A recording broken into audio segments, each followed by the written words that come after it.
हमने शहर को दी एक नई पहचान, हम हैं सिंघानिया बिल्डकॉन।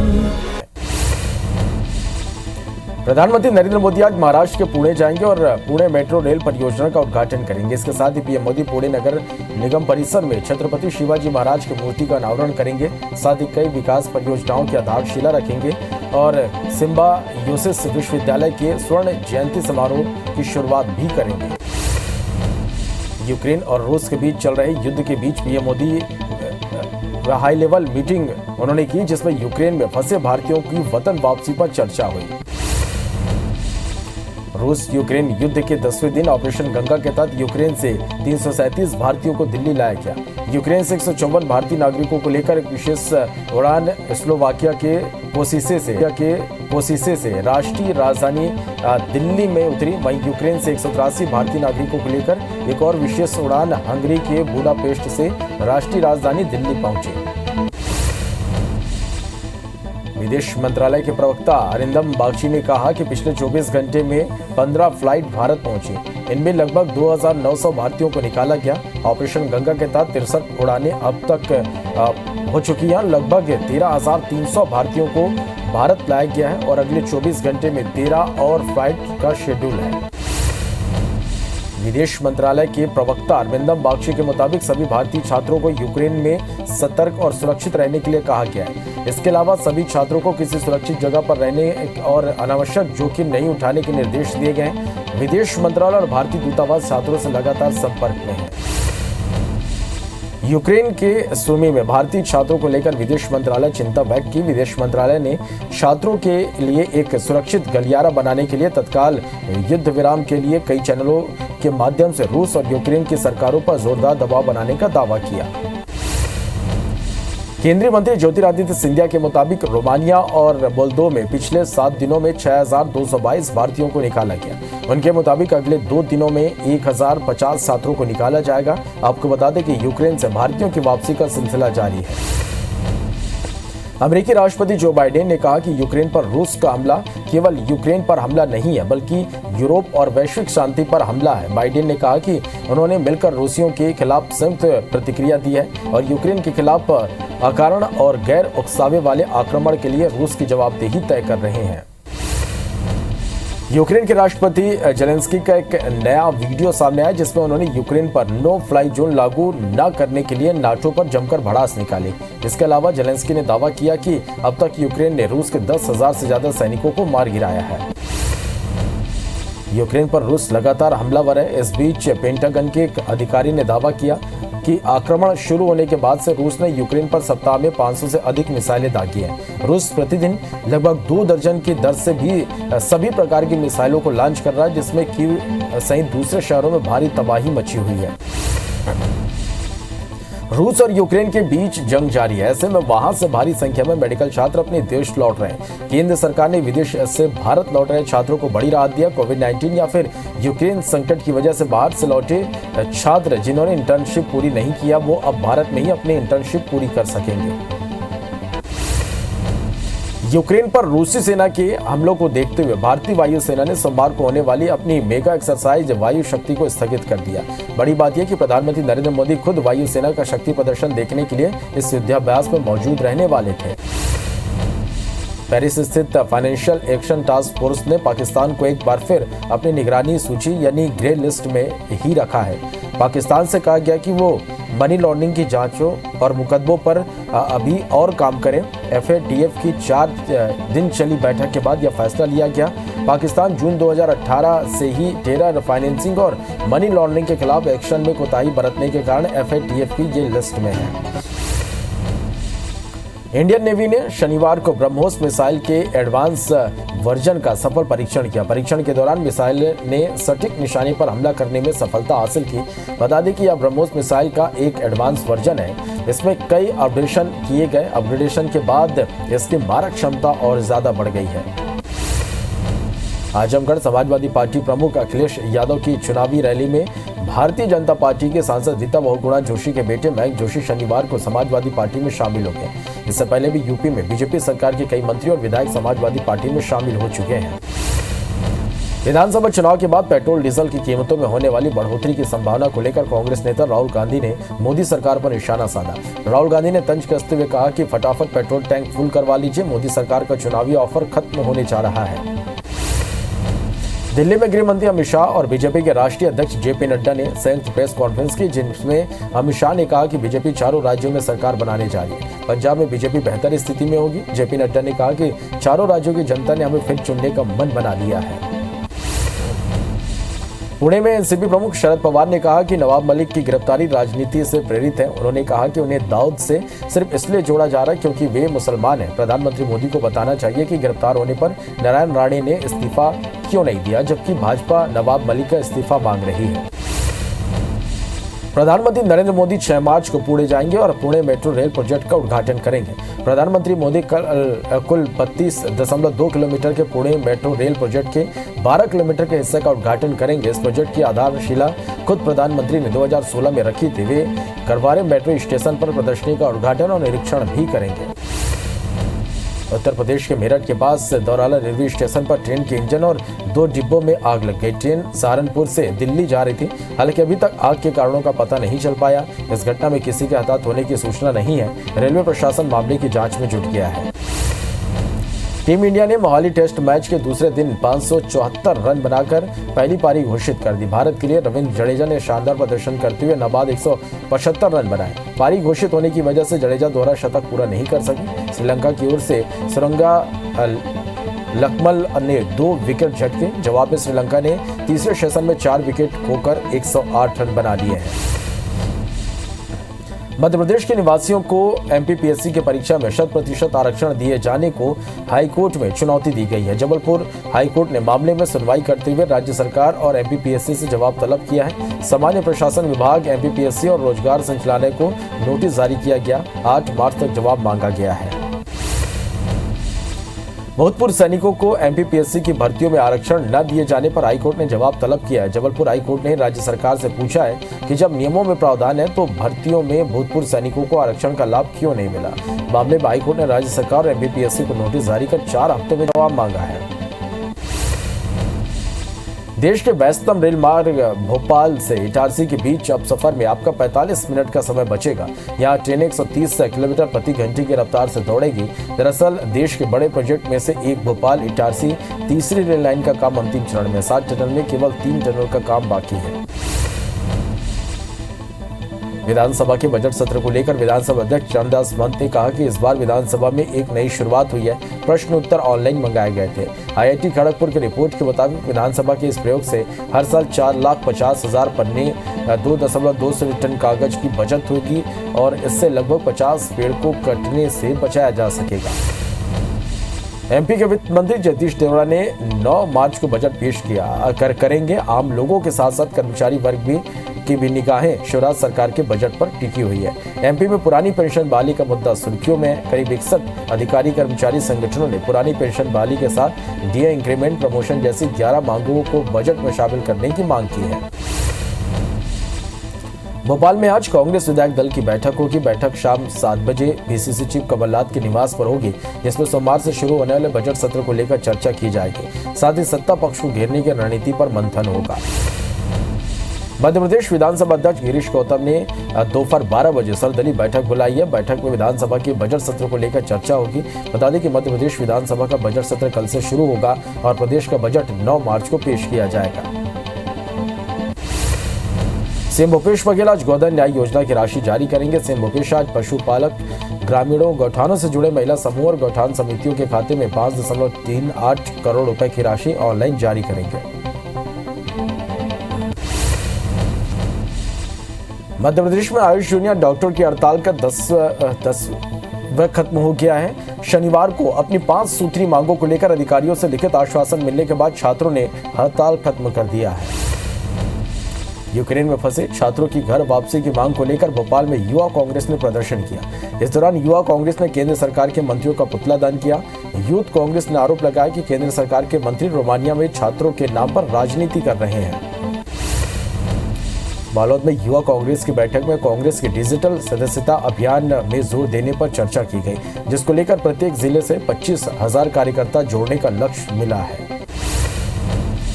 मध्य प्रदेश में गेहूं खरीदी पंजीयन तारीख 10 मार्च तक बढ़ाई गई है। मध्य प्रदेश सरकार अब यूपी का फार्मूला लागू कर किसानों से गेहूं की खरीदी करेगी। दरअसल सरकार इस बार किसानों से समर्थन मूल्य पर गेहूं खरीदने से पहले छन्ना लगवाकर ग्रेडिंग मशीन से जांच करवाएगी, जिसके लिए बाकायदा किसानों से अधिकतम 20 रुपए प्रति क्विंटल तक चार्ज वसूला जाएगा। खरगोन के बड़वाह में सीआईएसएफ के 93वें स्थापना दिवस पर परेड का आयोजन किया गया। इस दौरान जवानों ने रोमांचित करने वाले करतब दिखाए। कार्यक्रम में सीआईएसएफ प्रशिक्षण केंद्र की उप प्राचार्य इला चंद्र पांडे मुख्य अतिथि के रूप में शामिल हुए। बता दें कि आज सीआईएसएफ भारत के 353 से ज्यादा संस्थान और 65 एयरपोर्ट को अपनी सेवाएं दे रही है। बाघों के संरक्षण की दिशा में काम करने वाले नेशनल टाइगर कंजर्वेशन अथॉरिटी यानी एनटीसीए ने बड़ा फैसला किया है, जो मध्य प्रदेश में भी लागू होगा। अब पर्यटकों को टाइगर रिजर्व घोषित नेशनल पार्क और अभ्यारण्य के कोर एरिया में पर्यटन की स्वीकृति नहीं मिलेगी। मतलब टाइगर रिजर्व के सिर्फ बफर जोन में ही पर्यटक घूम सकेंगे। कटनी जिले के बस स्टैंड के सामने एक निजी स्कूल की बिल्डिंग में एनडीआरएफ की टीम ने मॉक ड्रिल किया। टीम को स्कूल में अचानक राहत और बचाव कार्य करता देख लोग हैरत में पड़ गए। अचानक पहुंची एनडीआरएफ की टीम ने स्कूल में ऊंची इमारत से एयर लिफ्टिंग बैग की सहायता से लोगों को बाहर निकालना शुरू कर दिया। पहले तो लोग कुछ समझ नहीं पाए, फिर बाद में पता चला कि ये मॉक ड्रिल है। छत्तीसगढ़ में विधानसभा के बजट सत्र तक बलरामपुर जिले के सभी शासकीय कार्यालयों में छुट्टी पर रोक लगा दी गई है। इस बीच जिला मुख्य चिकित्सा अधिकारी बसंत सिंह ने राजपुर सामुदायिक स्वास्थ्य केंद्र का औचक निरीक्षण किया, जहां पोस्टमार्टम हाउस ठीक नहीं होने पर जिम्मेदार अधिकारियों को जमकर फटकार लगाई। छत्तीसगढ़ में अब तेजी से खेलों को बढ़ावा मिलेगा। भारतीय खेल प्राधिकरण ने प्रदेश में 7 खेलो इंडिया सेंटर खोलने की मंजूरी दी है, जिसके तहत गरियाबंद जिले में वॉलीबॉल के लिए सेंटर खोला जाएगा। वहीं तीरंदाजी और हॉकी के 2 फुटबॉल, वॉलीबॉल और मलखंभ का 1 केंद्र खुलेगा। जगदलपुर जनपद पंचायत की उपाध्यक्ष सुब्रतो विश्वास के खिलाफ लाया गया अविश्वास प्रस्ताव पर हाईकोर्ट का स्टे मिल गया। इससे अविश्वास प्रस्ताव पारित होने के बाद भी इस आदेश के परिपालन में रोक रहेगी। ऐसे में सुब्रतो विश्वास उपाध्यक्ष बने रहेंगे जब तक कि हाईकोर्ट में अगली सुनवाई नहीं होती। दंतेवाड़ा पुलिस को एक और बड़ी कामयाबी मिली है। शनिवार को 1 लाख का इनामी नक्सली सोमारू ने एसपी के सामने सरेंडर कर दिया। बताया जा रहा है कि माओवादियों की विचारधारा से तंग आकर और लोन वर्राटू अभियान से प्रभावित होकर इसने सरेंडर किया। सोमारू लंबे समय से नक्सलियों के लिए काम कर रहा था और भैरवगढ़ इलाके में सक्रिय था।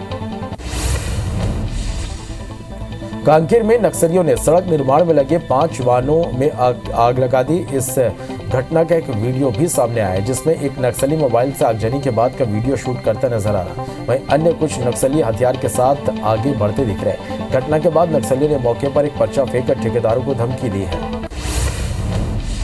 सरगुजा जिले में आयोजित होने वाले मैनपाट महोत्सव की तैयारियां अपने अंतिम चरण में है। 11 मार्च से शुरू होने वाला मैनपाट महोत्सव 3 दिनों तक 13 मार्च तक चलेगा। महोत्सव में प्रसिद्ध कवि कुमार विश्वास भी शिरकत करेंगे। इसके अलावा मैनपाट महोत्सव में पहली बार दंगल का भी आयोजन किया जाएगा। बलरामपुर जिले के 6 बच्चों का चयन सैनिक स्कूल के लिए हुआ, जिसके बाद परिजनों में खुशी की लहर है। इन बच्चों की तैयारी शिक्षक सुदर्शन यादव ने काफी मदद की है। सभी बच्चों ने शिक्षक और स्कूल प्रबंधन को धन्यवाद दिया। दिल्ली से महोबा के लिए ट्रेन से सफर कर रही एक महिला ने ट्रेन में ही बच्चे को जन्म दिया। महिला को सफर के दौरान प्रसव पीड़ा होने लगी। प्रसव पीड़ा तेज होने पर ट्रेन में सफर कर रही महिला डॉक्टर और कुछ महिलाओं ने मिलकर उसकी मदद की और ग्वालियर स्टेशन पहुंचने से पहले महिला ने कोच में एक स्वस्थ बच्चे को जन्म दिया। जशपुर जिले में आदिम जाति कल्याण विभाग के फर्जी नियुक्ति पत्र देकर ठगी का मामला सामने आया। पीड़ित की शिकायत पर पुलिस ने 3 आरोपियों के खिलाफ केस दर्ज किया है। आरोपियों ने 70 युवाओं से करोड़ों रुपए की ठगी की है। केस दर्ज होने के बाद आरोपियों के ठिकानों पर दबिश दी जा रही। जिले के क्लब स्कूल का ये पूरा मामला है। बेटे के जन्मदिन पर कटनी के विजय राघवगढ़ विधायक संजय सत्येंद्र पाठक गानों में थिरकते दिखे, जिसका वीडियो सोशल मीडिया पर वायरल हो रहा है। दरअसल संजय पाठक ने अपने बेटे यश पाठक के जन्मदिन पर यूथ फेस्टिवल कार्यक्रम का आयोजन करवाया, जिसके पहले दोस्त रात में ही पहुंचकर जन्मदिन मनाया। दंतेवाड़ा में कुआकोंडा थाना क्षेत्र में बोलपाड़ गांव में नक्सलियों ने एक अधेड़ की हत्या कर दी। घटना स्थल पर ही नक्सली पर्चे भी मिले हैं। इन पर्चों में पर संदेह जताते हुए पुलिस सत्यता की जांच करने की बात कह रही है। 7 साल पहले नक्सलियों ने मृतक के भाई को भी मौत के घाट उतारा था। सिवनी के गेरुगुआ गांव में कुएं में गर्भवती मां और 2 साल की बेटी की लाश मिली है। घटना के बाद परिजनों और ग्रामीणों ने सिवनी कटंगी मार्ग जाम कर दिया। सूचना पर पुलिस की टीम मौके पर पहुंची। इधर पूरे मामले में पुलिस ने मृतका के पति सहित ससुराल पक्ष के 5 लोगों को गिरफ्तार किया है। जांजगीर चांपा के चोरभट्टी गांव में 12 साल की लड़की की हत्या के मामले में प्रेमी युवक के ही आरोपी निकला। पुलिस ने आरोपी प्रेमी जवाहर चंद्र को गिरफ्तार कर न्यायिक हिरासत में जेल भेज दिया। आरोपी ने गला दबाकर हत्या की थी। एसपी डॉक्टर अभिषेक पल्लव ने जांजगीर में प्रेस कॉन्फ्रेंस कर घटना के बारे में जानकारी दी। विदिशा के लटेरी थाना में एक बर्थडे पार्टी में डांस को लेकर हुए विवाद के बाद एक युवक की चाकू से हत्या कर दी गई। पुलिस ने मामला दर्ज कर आरोपी को गिरफ्तार कर लिया। मामले की जांच जारी है। मंदसौर की शामगढ़ पुलिस ने सनसनीखेज हत्याकांड का खुलासा किया है।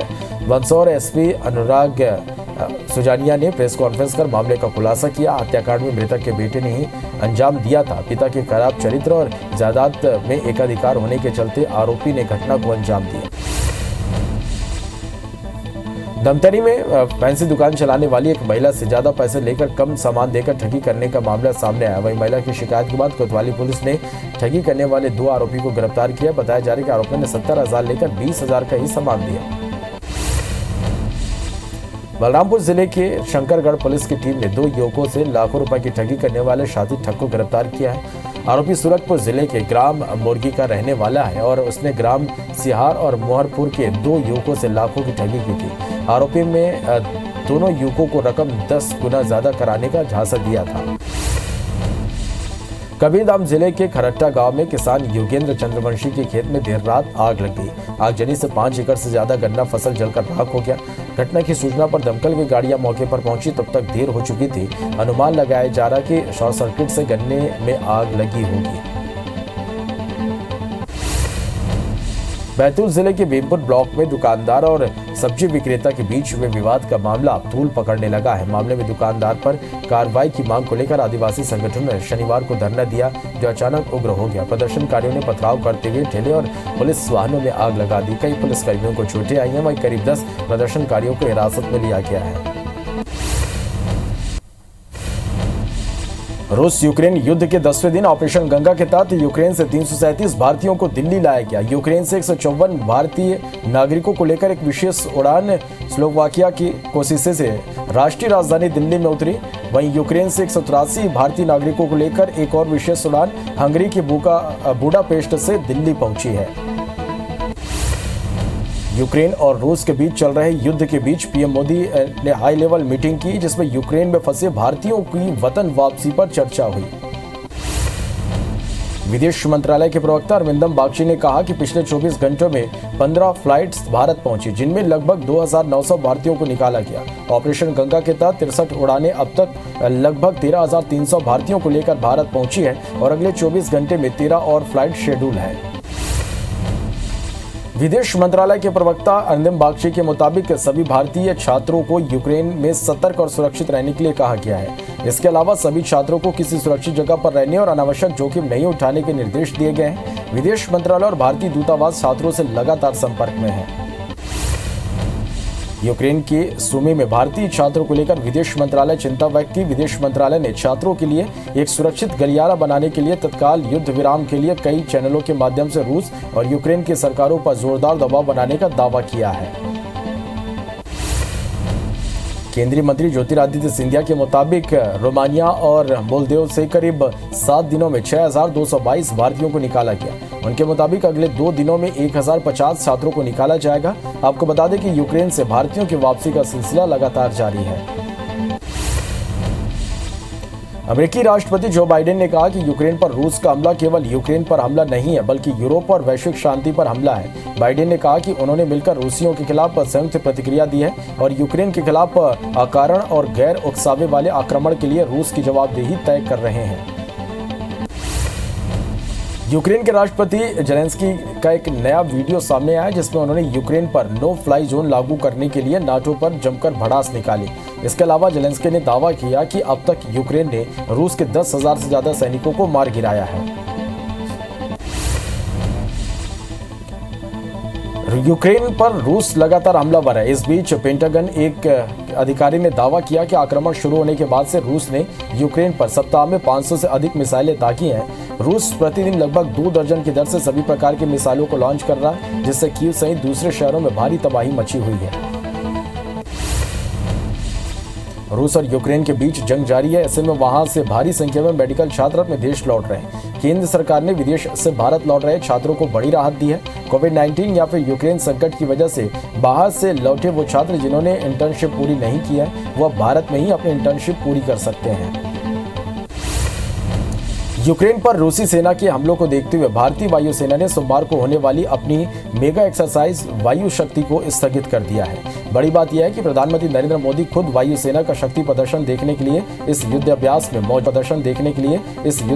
में मौजूद रहने वाले थे।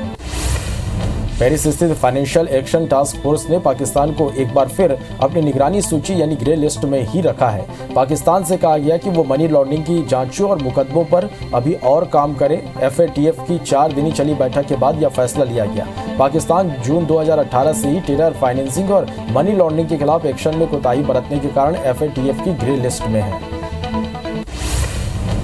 इंडियन नेवी ने शनिवार को ब्रह्मोस मिसाइल के एडवांस वर्जन का सफल परीक्षण किया। परीक्षण के दौरान मिसाइल ने सटीक निशाने पर हमला करने में सफलता हासिल की। बता दें कि ब्रह्मोस मिसाइल का एक एडवांस वर्जन है। इसमें कई अपडेशन किए गए हैं। अपग्रेडेशन के बाद इसकी मारक क्षमता और ज्यादा बढ़ गई है। प्रधानमंत्री नरेंद्र मोदी आज महाराष्ट्र के पुणे जाएंगे और पुणे मेट्रो रेल परियोजना का उद्घाटन करेंगे। इसके साथ ही पीएम मोदी पुणे नगर निगम परिसर में छत्रपति शिवाजी महाराज की मूर्ति का अनावरण करेंगे। साथ ही कई विकास परियोजनाओं की आधारशिला रखेंगे और सिम्बायोसिस विश्वविद्यालय के स्वर्ण जयंती समारोह की शुरुआत भी करेंगे। आजमगढ़ समाजवादी पार्टी प्रमुख अखिलेश यादव की चुनावी रैली में भारतीय जनता पार्टी के सांसद रीता बहुगुणा जोशी के बेटे मयंक जोशी शनिवार को समाजवादी पार्टी में शामिल हो गए। इससे पहले भी यूपी में बीजेपी सरकार के कई मंत्री और विधायक समाजवादी पार्टी में शामिल हो चुके हैं। विधानसभा चुनाव के बाद पेट्रोल डीजल की कीमतों में होने वाली बढ़ोतरी की संभावना को लेकर कांग्रेस नेता राहुल गांधी ने मोदी सरकार पर निशाना साधा। राहुल गांधी ने तंज कसते हुए कहा कि फटाफट पेट्रोल टैंक फुल करवा लीजिए, मोदी सरकार का चुनावी ऑफर खत्म होने जा रहा है। दिल्ली में गृह मंत्री अमित शाह और बीजेपी के राष्ट्रीय अध्यक्ष जेपी नड्डा ने संयुक्त प्रेस कॉन्फ्रेंस की, जिसमें अमित शाह ने कहा कि बीजेपी चारों राज्यों में सरकार बनाने जा रही है। पंजाब में बीजेपी बेहतर स्थिति में होगी। जेपी नड्डा ने कहा कि चारों राज्यों की जनता ने हमें फिर से चुनने का मन बना लिया है। पुणे में एनसीपी प्रमुख शरद पवार ने कहा कि नवाब मलिक की गिरफ्तारी राजनीति से प्रेरित है। उन्होंने कहा कि उन्हें दाऊद से सिर्फ इसलिए जोड़ा जा रहा है क्योंकि वे मुसलमान हैं। प्रधानमंत्री मोदी को बताना चाहिए कि गिरफ्तार होने पर नारायण राणे ने इस्तीफा क्यों नहीं दिया, जबकि भाजपा नवाब मलिक का इस्तीफा मांग रही है। प्रधानमंत्री नरेंद्र मोदी 6 मार्च को पुणे जाएंगे और पुणे मेट्रो रेल प्रोजेक्ट का उद्घाटन करेंगे। प्रधानमंत्री मोदी कुल 32.2 किलोमीटर के पुणे मेट्रो रेल प्रोजेक्ट के 12 किलोमीटर के हिस्से का उद्घाटन करेंगे। इस प्रोजेक्ट की आधारशिला खुद प्रधानमंत्री ने 2016 में रखी थी। वे गरवारे मेट्रो स्टेशन पर प्रदर्शनी का उद्घाटन और निरीक्षण भी करेंगे।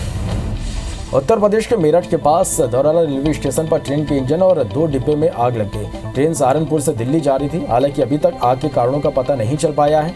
इस घटना में किसी के हताहत होने की सूचना नहीं है। रेलवे प्रशासन मामले की जांच में जुट गया है। टीम इंडिया ने मोहाली टेस्ट मैच के दूसरे दिन 574 रन बनाकर पहली पारी घोषित कर दी। भारत के रविंद्र जडेजा ने शानदार प्रदर्शन करते हुए नाबाद 175 रन बनाए।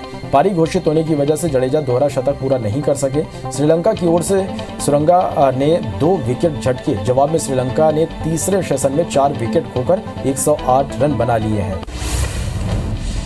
विधानसभा के बजट सत्र को लेकर विधानसभा अध्यक्ष चरणदास महंत ने कहा कि इस बार विधानसभा में एक नई शुरुआत हुई है। प्रश्न उत्तर ऑनलाइन मंगाए गए थे। IIT खड़गपुर की रिपोर्ट के मुताबिक विधानसभा के इस प्रयोग से हर साल 4,50,000 पन्ने 2.20 टन कागज की बचत होगी। इससे लगभग 50 पेड़ को कटने से बचाया जा सकता है। सीएम भूपेश बघेल आज गोधन न्याय योजना की राशि जारी करेंगे। सीएम भूपेश बघेल पशुपालक ग्रामीणों को गौठानों से जुड़े महिला समूहों और गौठान समितियों के खाते में 5.38 करोड़ रुपए की राशि ऑनलाइन जारी करेंगे। एमपी के वित्त मंत्री जगदीश देवड़ा 9 मार्च को बजट पेश करेंगे। आम लोगों के साथ साथ कर्मचारी वर्ग की भी निगाहें शिवराज सरकार की बजट पर टिकी है। एमपी में पुरानी पेंशन बहाली का मुद्दा सुर्खियों में है। करीब 61 अधिकारी कर्मचारी संगठनों ने पुरानी पेंशन बहाली के साथ डीए इंक्रीमेंट, प्रमोशन जैसी 11 मांगों को बजट में शामिल करने की मांग की है।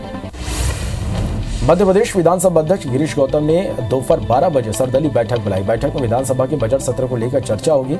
बता दें कि मध्य प्रदेश विधानसभा का बजट सत्र कल से शुरू होगा और प्रदेश का बजट 9 मार्च को पेश किया जाएगा।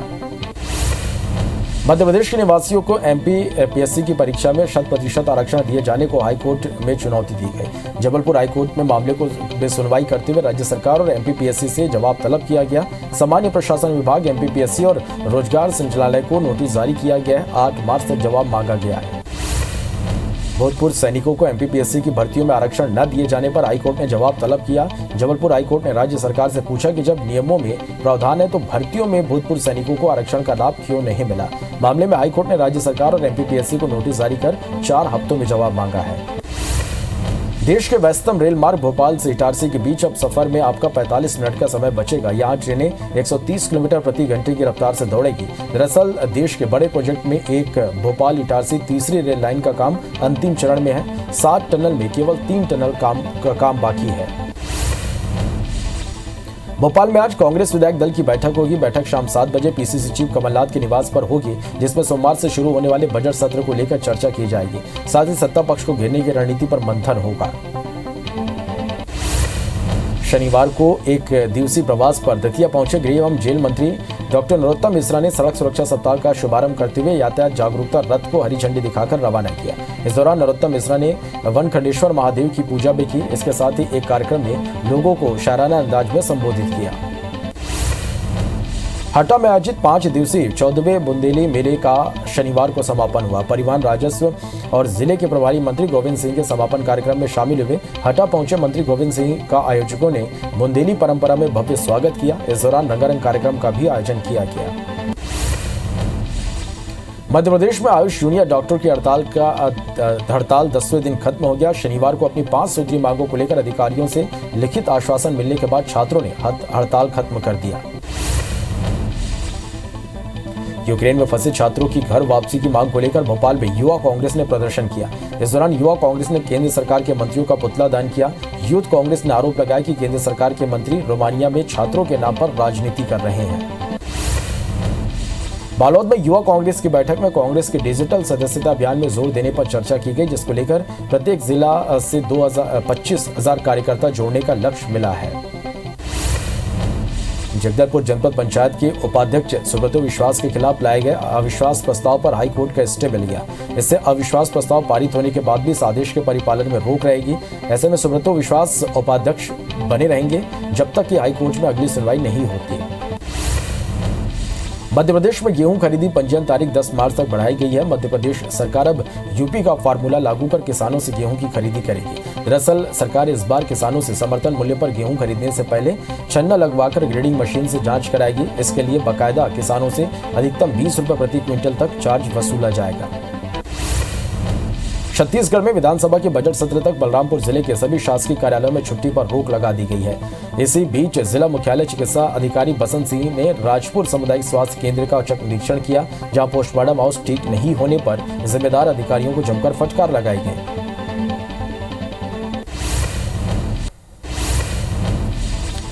दंतेवाड़ा पुलिस को एक और बड़ी कामयाबी मिली है। शनिवार को 1 लाख के इनामी नक्सली सोमारू ने एसपी के सामने सरेंडर कर दिया। बताया जा रहा है कि माओवादी की विचारधारा से तंग आकर और लोन वर्राटू अभियान से प्रभावित होकर इसने सरेंडर किया है। सोमारू लंबे समय से नक्सलियों के लिए काम कर रहा था और भैरमगढ़ इलाके में सक्रिय था।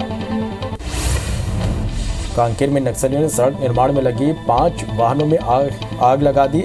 अब इस घटना का एक वीडियो सामने आया है, जिसमें एक नक्सली मोबाइल से आगजनी के बाद का वीडियो शूट करते नजर आ रहा। वहीं अन्य कुछ नक्सली हथियार के साथ आगे बढ़ते दिख रहे हैं। घटना के बाद नक्सलियों ने मौके पर एक पर्चा फेंककर ठेकेदारों को धमकी दी है। दंतेवाड़ा में कुआकोंडा थाना क्षेत्र के फूलपाड़ गांव में नक्सलियों ने एक अधेड़ की हत्या कर दी। घटना स्थल पर ही नक्सली पर्चे भी मिले हैं। इन पर्चों पर संदेह जताते हुए पुलिस सत्यता की जांच करने की बात करी। 7 साल पहले नक्सलियों ने मृतक के भाई को भी मौत के घाट उतार डाला था। सिवनी के गंगरेवा गांव के एक कुएं में गर्भवती मां और 2 साल की बेटी की लाश मिली। घटना के बाद परिजनों और ग्रामीणों ने सिवनी कटंगी मार्ग जाम कर दिया। सूचना पर पुलिस की टीम मौके पर पहुंची। इधर पूरे मामले में पुलिस ने मृतका के पति सहित ससुराल पक्ष के 5 लोगों को गिरफ्तार किया है। जांजगीर चांपा के चोर भट्टी गांव में 12 साल की लड़की की हत्या के मामले में प्रेमी युवक ही आरोपी निकला। पुलिस ने आरोपी प्रेमी जवाहर चंद्रा को गिरफ्तार कर न्यायिक हिरासत में जेल भेज दिया। आरोपी ने गला दबाकर हत्या की थी। एसपी डॉक्टर अभिषेक पल्लव ने जांजगीर में प्रेस कॉन्फ्रेंस कर घटना की जानकारी दी। विदिशा के लटेरी थाना में एक बर्थडे पार्टी में डांस को लेकर हुए विवाद के बाद एक युवक की चाकू मारकर हत्या कर दी गई। पुलिस ने मामला दर्ज कर आरोपी को गिरफ्तार कर लिया है। मामले की जांच जारी है। मंदसौर की शामगढ़ पुलिस ने सनसनीखेज हत्याकांड का खुलासा किया। मंदसौर एसपी अनुराग सुजानिया ने प्रेस कॉन्फ्रेंस कर मामले का खुलासा किया। हत्याकांड को मृतक के बेटे ने ही अंजाम दिया था। पिता के खराब चरित्र और जायदाद में एकाधिकार होने के चलते आरोपी ने घटना को अंजाम दिया। अयोध्या में राम जन्मभूमि परिसर के निकट येलो जोन की सुरक्षा में तैनात सिपाही का शव पंखे से लटका मिला। घटना की सूचना मिलती ही सुरक्षा के आला अधिकारी मौके पर पहुंचे। बताया जा रहा है कि मृतक गगन राठी अयोध्या कोतवाली इलाके में किराए के मकान में रहता था। वहीं जवान ने फांसी क्यों लगाई, इसकी जांच पुलिस कर रही है। जशपुर जिले में आदिम जाति कल्याण विभाग के फर्जी नियुक्ति पत्र देकर ठगी का मामला सामने आया है। पीड़ित की शिकायत पर पुलिस ने 3 आरोपी के खिलाफ केस दर्ज किया है। आरोपी ने 70 युवाओं से करोड़ों रुपए की ठगी की है। केस दर्ज होने के बाद आरोपियों के ठिकानों पर दबिश दी जा रही है। जिले के क्लब स्कूल का ये पूरा मामला है। धमतरी में फैंसी दुकान चलाने वाली एक महिला से ज्यादा पैसे लेकर कम सामान देकर ठगी करने का मामला सामने आया है। वहीं महिला की शिकायत के बाद कोतवाली पुलिस ने ठगी करने वाले 2 आरोपी को गिरफ्तार कर लिया। बताया जा रहा है कि आरोपी ने 70,000 लेकर 20,000 का ही सामान दिया है। बलरामपुर जिले के शंकरगढ़ पुलिस की टीम ने 2 युवकों से लाखों रुपए की ठगी करने वाले शादी ठग को गिरफ्तार किया। आरोपी सूरजपुर जिले के ग्राम गोरगी का रहने वाला है और उसने ग्राम सिहार और मनोहरपुर के 2 युवकों से लाखों की ठगी की थी। आरोपी में दोनों युवकों को रकम 10 गुना ज्यादा कराने का झांसा आरोपी ने दिया था। हटा में एसबीआई बैंक से पैसे निकालकर घर लौट रही बुजुर्ग महिला लूट का शिकार हो गई। चोर महिला से 1.5 लाख रुपए छीनकर फरार हो गया। वहीं घटना की सूचना पर पुलिस की टीम मौके पर पहुंची और आसपास में सीसीटीवी कैमरे की तलाश की गई तो आरोपी का फुटेज सामने आया, जिसके आधार पर पुलिस आगे की जांच कर रही है। श्योपुर के विजयपुर तहसील में आगरा थाना क्षेत्र के चिंटीखेड़ा गांव से अज्ञात बदमाश हथियार के दम पर घर के बाहर सो रहे किसान का अपहरण कर ले गया। बाद में बदमाशों ने किसान के परिजन से 25 लाख रुपए की फिरौती मांगी। वहीं 7 लाख अरेंज होने पर बदमाशों ने किसान को छोड़ दिया। इधर पुलिस पूरे मामले की जांच कर रही है। जबलपुर पुलिस को वाहन चेकिंग के दौरान मिले 2 नाबालिग घातक हथियार बनाने के सरगना निकले। दोनों ने यूट्यूब में वीडियो देखकर हथियार बनाना सीख लिया, जो अवैध हथियारों का कारखाना चलाने लगे। धनवंतरी नगर पुलिस ने हनुमान ताल क्षेत्र में रहने वाले 2 नाबालिग लड़कों को पकड़ा और तलाशी ली तो उनके पास से देसी कट्टा और एक चाकू मिला है। बलौर जिला के जिला सहकारी बैंक निपाली में किसानों के खातों से पैसे गड़बड़ी के मामले पर पुलिस ने बड़ी कार्रवाई की है। मामले के मुख्य आरोपी बैंक कैशियर को पुलिस ने गिरफ्तार कर लिया है। वहीं इस मामले में 2 अन्य आरोपी लिपिक शाखा प्रबंधक की भी जल्द गिरफ्तारी की जाएगी। कबीरधाम जिले खरट्टा गांव में किसान योगेंद्र चंद्रवंशी के खेत में देर रात अचानक आग लग गई। आगजनी से 5 एकड़ से ज्यादा गन्ना फसल जलकर राख हो गया। घटना की सूचना पर दमकल की गाड़ियां मौके पर पहुंची, तब तक देर हो चुकी थी। अनुमान लगाया जा रहा है कि शॉर्ट सर्किट से गन्ने में आग लगी होगी। बैतूल जिले के भीमपुर ब्लॉक में दुकानदार और सब्जी विक्रेता के बीच हुए विवाद का मामला तूल पकड़ने लगा है। मामले में दुकानदार पर कार्रवाई की मांग को लेकर आदिवासी संगठनों ने शनिवार को धरना दिया, जो अचानक उग्र हो गया। प्रदर्शनकारियों ने पथराव करते हुए ठेले और पुलिस वाहनों में आग लगा दी। कई पुलिसकर्मियों को चोटें आई हैं। वहीं करीब 10 प्रदर्शनकारियों को हिरासत में लिया गया है। कांकेर जिले के रिहायशी इलाके में भालू देखा गया। इलाके का एक वीडियो सोशल मीडिया पर वायरल हो रहा है, जिसमें एक घर के पास 2 भालू लड़ते नजर आ रहे हैं, जिसके बाद रिहायशी इलाके से वापस पहाड़ी की ओर चले जाते हैं। लेकिन यही भालू उग्र हो जाता है। जन हानि हो सकती थी, जिसे लेकर उग्र विभाग का सुस्त रवैया भी सामने आया है। प्रधानमंत्री नरेंद्र मोदी आज पुणे दौरे पर हैं, जहां पीएम मोदी ने पुणे मेट्रो रेल परियोजना का उद्घाटन किया। इस दौरान उनके साथ राज्यपाल भगत सिंह कोश्यारी मौजूद रहे। पीएम ने कुल 32.2 किलोमीटर की पुणे मेट्रो रेल परियोजना के 12 किलोमीटर खंड का उद्घाटन किया। पूरी परियोजना 11,400 करोड़ रुपए की कुल लागत से बनाई जा रही है। प्रधानमंत्री नरेंद्र मोदी आज करीब 11 बजे पुणे नगर निगम परिसर में छत्रपति शिवाजी महाराज की मूर्ति का उन्होंने अनावरण किया। यह मूर्ति 1,850 किलोग्राम गन मेटल से बनी हुई है और लगभग 9.5 फीट ऊंची है।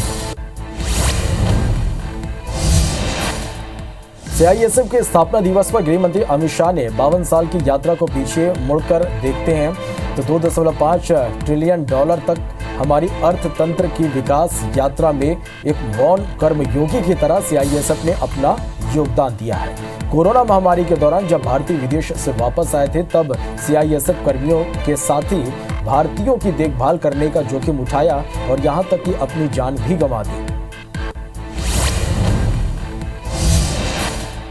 आज सेंट्रल इंडस्ट्रियल रिजर्व फोर्स यानी सीआईएसएफ का 53वां स्थापना दिवस है और इस मौके पर केंद्रीय गृह मंत्री अमित शाह यूपी के गाजियाबाद में आयोजित सीआईएसएफ के 53वें स्थापना दिवस समारोह में शामिल हुए और परेड का निरीक्षण किया। इस दौरान परेड की सलामी मिली। कार्यक्रम में जवानों ने कई करतब भी यहाँ पर दिखाए। रूस यूक्रेन युद्ध के 10वें दिन ऑपरेशन गंगा के तहत यूक्रेन से 337 भारतीयों को दिल्ली लाया गया। यूक्रेन से 154 भारतीय नागरिकों को लेकर एक विशेष उड़ान स्लोवाकिया के कोसिसे से राष्ट्रीय राजधानी दिल्ली में उतरी। वहीं यूक्रेन से 183 भारतीय नागरिकों को लेकर एक और विशेष उड़ान हंगरी के बुडापेस्ट से राष्ट्रीय राजधानी दिल्ली पहुंची। रूस यूक्रेन के बीच युद्ध का 11वां दिन है। अब भी यूक्रेन में रूसी सैनिक लगातार हमला कर रहे हैं। यूक्रेन की राजधानी कीव पर कब्जे के लिए रूस का भीषण हमला जारी है। वहीं किसी भी वक्त बड़े हवाई हमले का अलर्ट जारी किया गया है। इधर यूक्रेन के राष्ट्रपति जेलेंस्की ने सेना की कमान संभाल ली है। वहीं रूस का कहना है कि यूक्रेन छात्रों को ढाल बना रहा है।